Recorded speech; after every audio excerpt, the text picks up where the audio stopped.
Good morning. It's Norma Cowie. It's Sunday, 9 o'clock in the morning, and I'm here with Norma Talks. Today, I'm going to talk about commitment. And why I'm going to talk about commitment is because yesterday I facilitated a wedding, and for me, it took up all day because I had to drive a long way. I had the wrong time, and so I had to spend a lot of time sitting. Well, I chose to sit. It was my choice. Waiting for the correct time. I don't know where. I think we had one time originally, and then it got changed, but I didn't make a note of it, I guess. So it was a long, hot day, and then although the ceremony was very beautiful, etc., but the key is commitment. When we make a commitment, I've always felt that we carry it through. And no matter what the situation is, I think I've gotten over the years, I've had a lot of commitments, deadlines, be here at a certain time, have the show open at a certain time, have it ready. Blah. So you learn to be able to work with time. I'm very time oriented because of that. How much time do I have? How much more when we start? Like on a Sunday morning, I know when to get up, when to get ready, and then to sit and wait for 9 o'clock. No matter how tired, no matter what's going on, I will be here because I've made a commitment. Now, let's think about some of the areas that we have commitments to. Number one, self-care, self-growth, then not, personal growth, and loving self. Loving self isn't always easy because if you're like me, you have a critical mind. So the critical mind wants to then say, well, you didn't do this right, you didn't do that right, and, you could have done this better, or you didn't check, or, whatever. I had to learn how to still my critical mind many, many, many years ago, but it's still there. It's still saying you're not 100% perfect in this or that or whatever. But that is loving yourself, is to understand all the different parts. I remember one time taking a workshop where we were looking at our inner critic and our inner judge. Well, we have two. So the critic is always, yucking away at times. If you have one of these, I did a lot of work with mine because it was annoying. But the inner judge also has a different aspect than the critic because it has a judgment. And the judgment really, really makes things, really kind of stuck. So we have ourself, and that needs to be primary because you're not going to be a healthy, well-rounded personality if you're not really taking care of you or looking after you. I made a little list here. So the second one I wrote down was others. We have a commitment for those that are in our lives, whether they're related personally, excuse me, or friends. I'm laughing to myself because I spent half an hour to get my voice clear this morning. And it's still, I'm better at night because by that way I've got this all worked out through the night. Anyway, we have people in us that are relatives. We have people that are friends. We have people that we've met that we care about. They're in a group that we may be joined to, all sorts of things like that. And the thing is, acceptance becomes real, because I'm very big on acceptance of things, but we accept others as they are.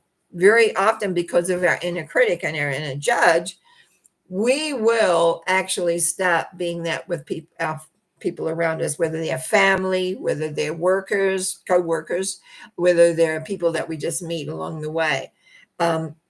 Unfortunately, I'm just going to deviate a bit because it is unfortunate. It's unfortunate if we're do a lot of that, like where we're very critical of what's around us or other people that are around us, is that what it is, that's going into your vibration. And that's because thoughts create. And so the thought going out there with all this judgment or criticalness, so whichever way you want to look at it, what ends up happening is that you will attract more people like that, number one, but also you won't be really happy inside. You just won't be happy. So your commitment, when we go back to the first commitment was to self, that then really interferes with your self-commitment, your self-growth, and especially about loving yourself. Because if you're not loving and accepting you, because in loving and acceptance to me go together really strongly, you're not going to be doing that to others. Because you're going to be more in the critical state, which means you're going to create more and be more critical to yourself. Family. Well, I know many people who don't talk to their families over the years, but but knowing the circumstances, I understand that. But the thing is, if we want to have a family life that works, we need to really accept people as they are, or accept their beliefs or their attitudes, and therefore act accordingly. Sometimes things can't be worked out or changed or whatever, but it's like accepting that this is the way it is and you work around it or you work with it. But families, some people come, if I was in New Zealand, I have a huge family. If here I do not. I have a tiny little one, but I have friends. At one point I had a lot of friends, but we're all getting older and many of us are now departing the planet. So that makes things a bit different. And plus, when some of the physical health issues I've had, I'm not out and about as much, but it's still being aware and accepting people as they are and enjoying the circumstances and being interested in other people. I found when I ask questions of what they're doing or they're up and it's not all about me, then things worked really, really, really well and much more interesting. So again, commitments of what's important to you. Some of us have hobbies, and those hobbies, whatever they are really important to you. And so therefore, somebody else may have another kind of hobby. And the idea when we go look at acceptance is that we move into there and take a look at see what is their commitment. Some people's hobbies take over their lives. I could say that happened to me in a way. Way back when I first learned how to read tarot cards, I was so eventually, and then it just grew. And I began teaching classes at night school. It just grew. Next thing I had a store and I was doing readings. And then I went and worked at a store first. And then I got on a TV show. And so it just grew, I wasn't even planning it. I wasn't even thinking of it. And I just accepted my commitments as I went along. And so life presents many things and we make choices. So I'm talking about commitment, but we also along the way make choices. What is it we really want to do? What is our inner being? In fact, one of the things I put down here is interests, because of time you have for that. And that fits into the hobbies and the awarenesses of what we're really interested in. And that brings us pleasure, because we need to enjoy. I'm just writing pleasure and enjoyment down here, because that's what we need. If our lives are not giving us a pleasant or pleasurable situations, if we are not enjoying certain aspects of our lives, people talk about people being grumpy or people not participating, meaning not having really a commitment to anything. And a lot of it's because they're not happy, because they're not doing what makes them happy. And sometimes when we're young, what we do is spend time exploring what does make us happy. I've done that where I've gone into things thinking, oh, that would be fun. That would be nice. And then I spend some time there and realize it doesn't fulfill. But then I was very much into personal growth and spiritual growth.